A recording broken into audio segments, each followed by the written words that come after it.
Welcome to the official start of the Dragonverse, where our motto is familiar powers, unfamiliar heroes. Stick around for some epic adventures as we get started with none other than the dynamic Arachnid.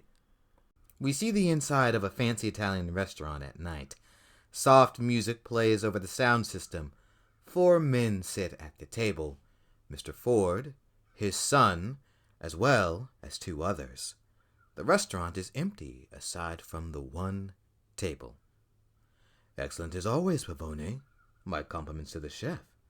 Only the best for my friends. Mr. Feiwan laughs. The last time you called us your friends, 20 people died. The 3 older gentlemen laugh together. How's your son, Pavone? He's doing well. He fancies himself a football player now. American. I'm sorry to hear that. Tell me about it. After everything I've done for him, he goes and does this to me. The only positive to this is that he can't keep the ladies off him, just like his old man. Any children for you yet, Feiwan? No. I find the reality of having children to be more disappointing than the idea of it. They can turn out to be such massive disappointments. I think that's enough small talk. Let's get to business. The splits remain the same they always have been. 40% of the city is my territory, leaving both of you 30%. There's one matter to discuss.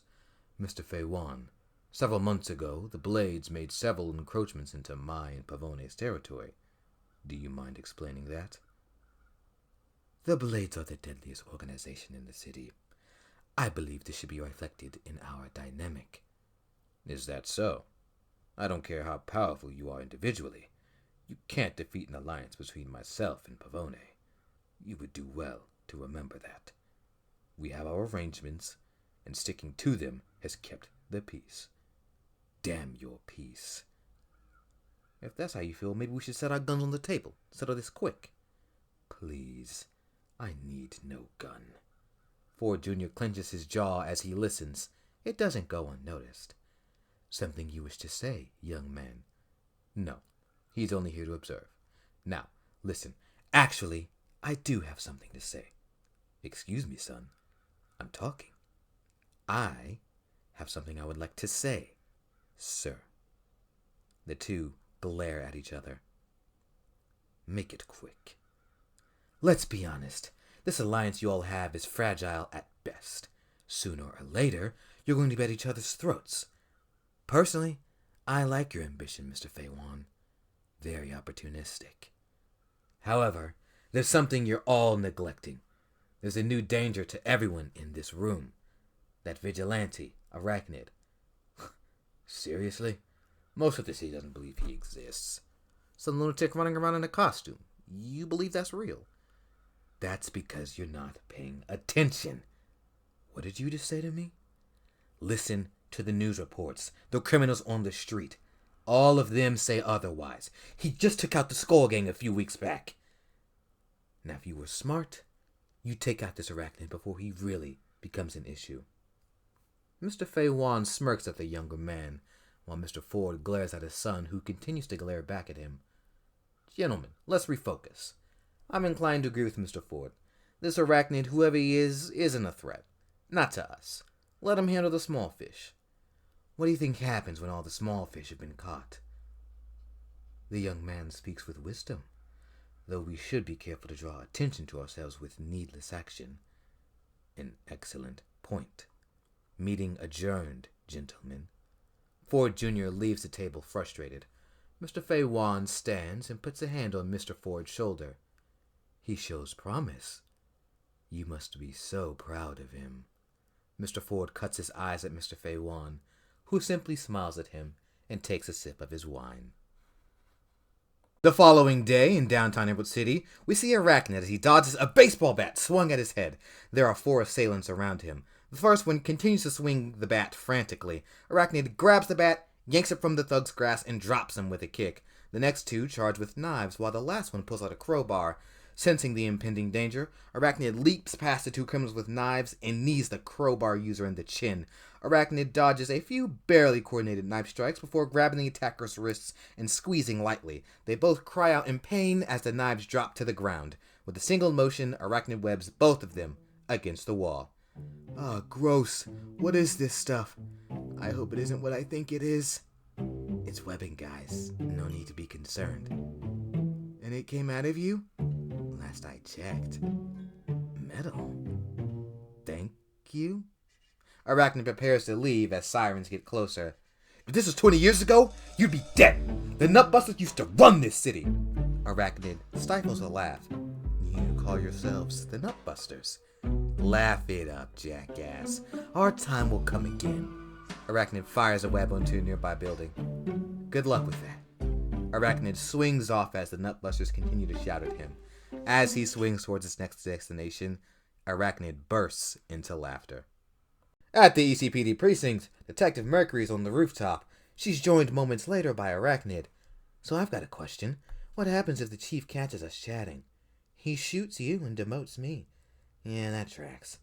Alright then, I have a question. When I fought Skullcrusher, he mentioned Mr. Ford, Mr. Feywan, and Mr. Pavone. He made him sound important. Who are these guys? In the precinct, we call them the Big Three. The three of them are in charge of the largest criminal organizations in the city. Ford's operation is the largest.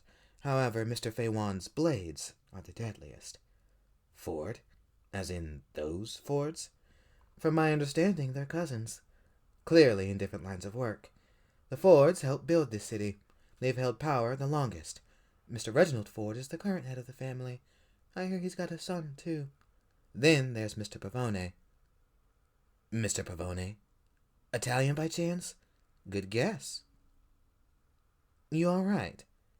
Yeah, just processing. Mr. Pavone is the head of the Italian Mafia in the city. The Italian Mafia is still relevant in 2024? Here they are. The Irish Mafia was too, until recently. The chief was the one who took them down. Yeah, I've heard. Oh, been doing your homework? You could say that. Anyways, we have to be careful who we talk to about Ford and Pavone. Even now they have cops on their payroll. Wow. How do you weed those cops out? We have our methods. Not that they make it easy. Then there's Mr. Feywan and his blades, the most efficient killers in the city. We've only ever arrested a handful of them. They're that skilled. What makes them so deadly? They're essentially highly trained assassins. Your average street cop can't deal with that. Not to mention the way they kill is unique. Let me guess, they use blades. Yes, but I've heard that the higher ranked members use a different type of blade. Whatever it is, it leaves no trace, save for the wound itself. Interesting. Of course, actually arresting the Big Three is nigh impossible. They have legitimate businesses, excellent lawyers, and keep out of our attention. Everyone slips up, right? Not these guys. Thanks for the intel. I should probably get back to saving people. Yeah, and the chief is going to get suspicious, if he isn't already. Arachnid swings away as the detective returns inside. We arrive in one of the skyscrapers in downtown Emerald City. We see Mr. Feywan as he stands shirtless. Despite his age, he is in excellent physical condition. He stands in the center of a training room. Several blades surround him. One by one, they begin to attack Mr. Feywan. Their martial arts skills, while impressive, are no match for Mr. Feywan. With little effort, he knocks out each blade. As they groan in pain, he looks at them with disappointment. Pathetic. You train day and night, and yet little progress is made. The defeated students bow respectfully. We are sorry, Master. Your skill is too great for us. That much is evident. If I am to be ready for the day that I face Arachnid, sparring with you all would not be enough. Forgive me, Master, but surely you would defeat Arachnid in single combat. Perhaps. However, my many years of martial arts has taught me one thing. Complacency leads to laziness. Laziness leads to defeat. I will not be defeated. Mr. Feywan storms out of his training room. We see Mr. Pavone sitting in his restaurant, his top men at the table with him. All right, fellas, I've got something I want to say. You boys have stuck it out with me for a long time. You know more than anything else, I value loyalty. I picked up Lenny after he was discharged from the military. Tony served me ever since his old man passed. Ezio? Well, he's the best killer I've got. So thank you all, truly. That being said, it's time for things to change around here. Perhaps we've been stuck in the past for too long. I know what you're thinking. If it ain't broke, don't fix it. So what changed? Well, Mr. Fei Warren has plans to interfere with mine. Who can you trust, am I right? From this day forward, we're working towards what I call Pavone's modernization plan. What does that entail, boss? I'm glad you asked, Tony. He displays a new map with plans for new advanced weaponry. Take a good look, boys. This is the future. It's wonderful, boss. However, what are we going to do about Arachnid? The enemy of my enemy.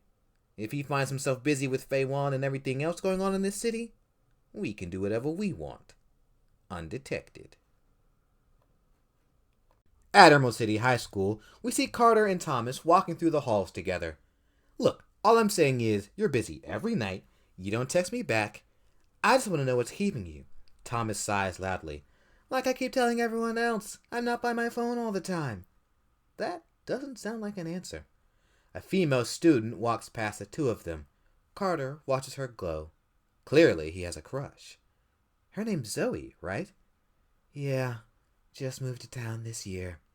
So go talk to her. I can't. I mean, you know. Shy? Yeah, I know. But it could be a great confidence boost. Easy for you to say. You're dating Annie. Because I talked to her. You've been friends since middle school. Worst she can say is no. There are a million videos on the internet that disprove that. I say you give it a shot. You clearly find her attractive. She's perfect. Then the ball's in your court, my friend. If you need any advice, I'll definitely help you. I don't know, man. Don't wait too long. Girls like her have a lot of guys chasing her. Trust me. Wyatt turns down the hallway and rushes past them. Zoe, wait up! Including ones already in relationships. Thomas and Carter watch Wyatt disappear around the next hall. That afternoon in Mr. Takanawa's dojo, Ian and Thomas are training once more, and Thomas gets put on his back. Thomas. Yeah? I've been doing this for some time now. I can recognize when someone is holding back. What do you mean? I'm definitely still a beginner. That's not what I meant. When I go to strike you, your muscles tense in anticipation. You have the ability to dodge my attacks, and yet you don't. When you do strike, you pull your punches. What can I say? You're a good teacher. Ian shakes his head. Appreciate it, but it's been this way since the beginning of our training. At first, I believed it was raw talent. Now, I'm not sure. The only thing I know for certain is that you're holding back. I'm giving my all. Promise. It's no use lying to me. Have you received prior training from anyone else in the city? No, you're my only instructor. Ian studies him for a lie, but can tell he's being truthful. This doesn't make any sense. My reflexes may be good, but I'm severely lacking everywhere else. Very well. Forgive me for asking. It's okay, really. Let's take 5. Thomas and Ian take a break. With all this training you've done, it's got me thinking. Your teacher must have been amazing. He is. I believe he's the greatest martial artist in the world. Really? What's his name? I want to look him up. He lives a private life, like most great teachers. Finding him is impossible. Bummer. Have you told him you've taken your own pupil? No. Oh. Wait, I got it. You're going to surprise him when he comes and visits. No. In fact, I have no intention of telling him about you. Really? Why? He was an excellent teacher. Taught me everything I know. However, he is a cruel man. Oh. I much prefer our dynamic. I do not wish to continue speaking about him. Yeah, of course. Sorry for bringing it up. No need to apologize. It was only a matter of time before you asked. That's enough rest. Let's get back to it. Right. Thomas and Ian take their stances and resume training.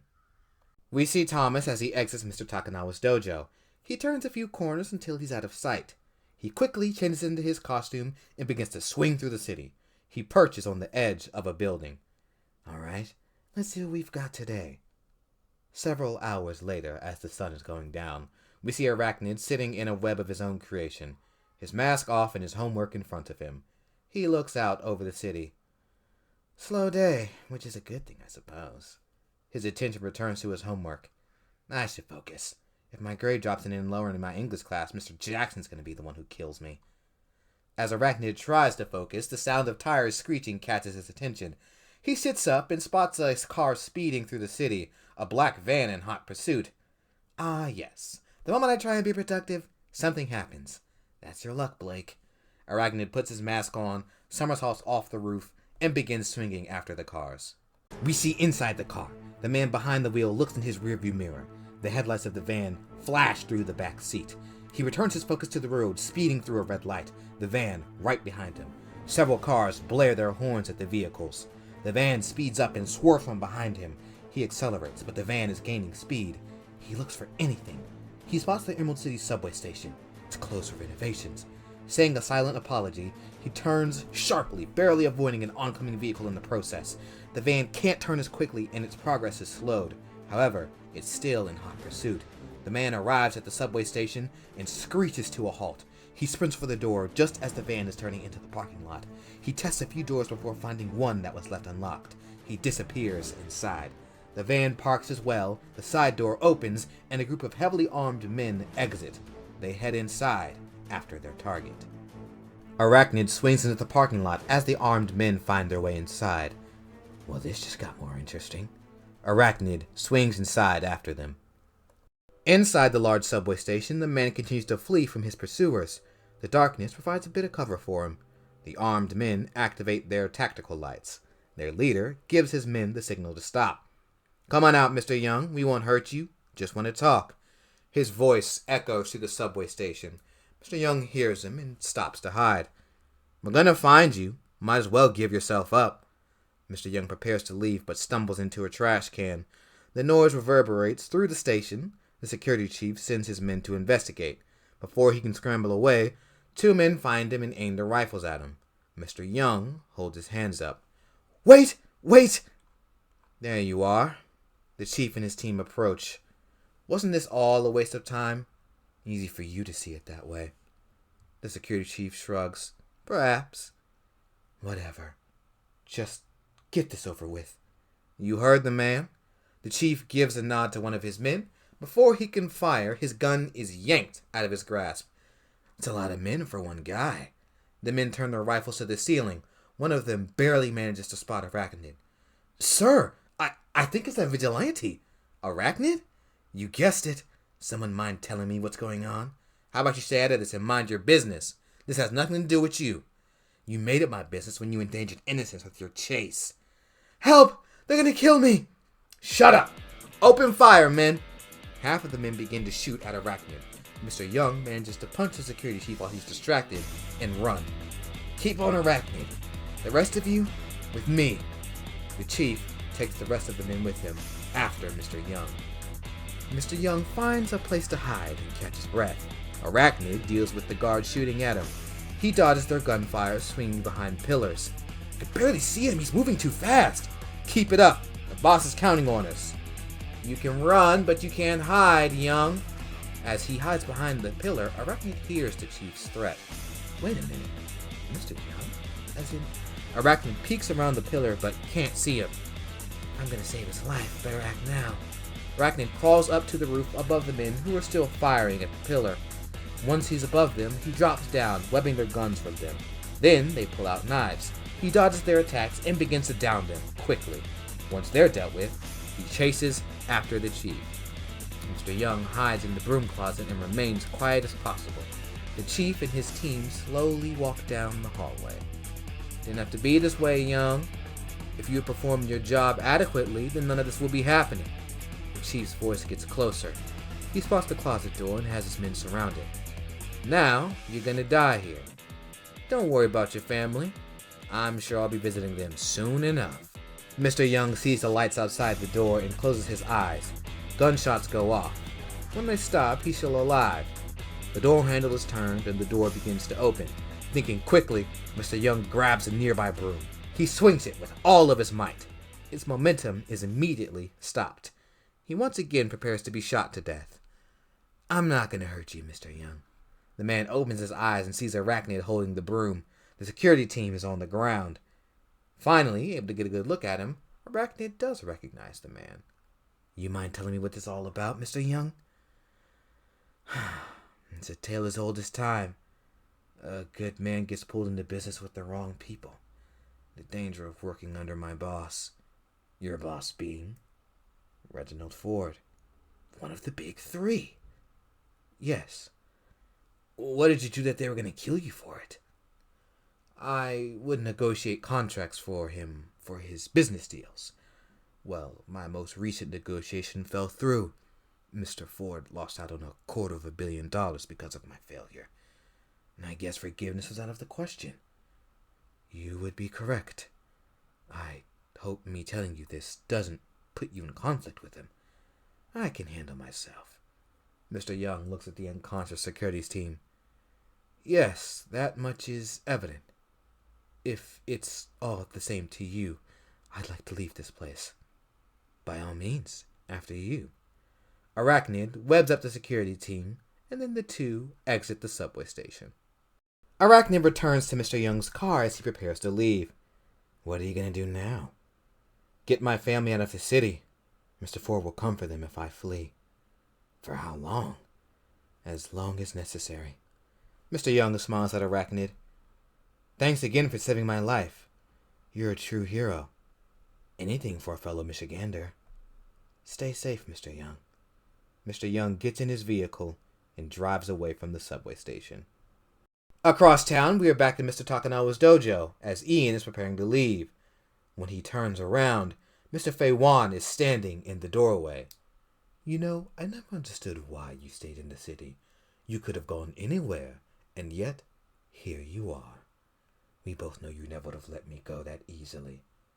Perhaps. What do you want? I have use for your talents.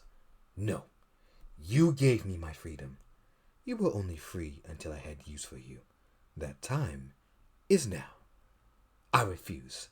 You'll have to kill me. And lose my greatest pupil? You may be a disappointment, but your skills are unmatched. The remaining blades have yet to come close to you. For example, Mr. Fei Wan rushes forward. Ian barely has time to block his strike. Mr. Fei Wan continues to throw a flurry of strikes at Ian, who manages to evade them all. Mr. Fei Wan goes for a sweeping leg attack, forcing Ian to jump in the air, and Mr. Fei Wan propels himself forward with a kick that connects to Ian's chin. He falls back but quickly recovers. Mr. Fei Wan stands in front of him. A new battle is coming, and I want to be ready. You are the only one who comes close to my skill. You will be paid handsomely. I don't want your money. Then consider it volunteer work. You and I will train like the old days. Occasionally, I'll need you to perform a task for me. You must be hard of hearing in your old age. You always did make things difficult. I suppose I should make it clear. You will return, or Mr. Takanawa and everyone here will die by my hand. Ian grits his teeth. You bastard. You're angry. Good. You will need plenty of it in the coming days. Mr. Fei Wan turns on his heel and exits the dojo, leaving Ian to glare angrily before he punches the ground. We return to the Ford mansion late in the evening. Mr. Ford is reading in his study. He briefly checks his watch, and then there's a knock on the door. Come in. Mr. Ford looks up and raises his eyebrow as the gentleman in the white mask enters his study. Who the hell are you? Wait a minute. You must be Arachnid. No, I am White Mask. I am your replacement, the future of crime in Emerald City. Mr. Ford chuckles to himself. Young man, if I had a nickel for every punk who said those words to me. If you don't mind, I'm waiting for someone else. See yourself out. Mr. Ford tries to intimidate the man by glaring at him. All he sees are the man's eyes staring into his soul. There's a familiarity to the intense glare. Clearly, you don't know who I am. This city belongs to me. Anyone seeking to operate here must receive my blessing or be ignored, like those lesser gangs that fight for scraps of street corners. So, hotshot, you want to join Mr. Ford? Join you? No, I'm here to kill you. With a sudden slap across the face, Mr. Ford's neck snaps. He stumbles back into his chair as his body slumps, the light gone from his eyes, as White Mask stands over his body.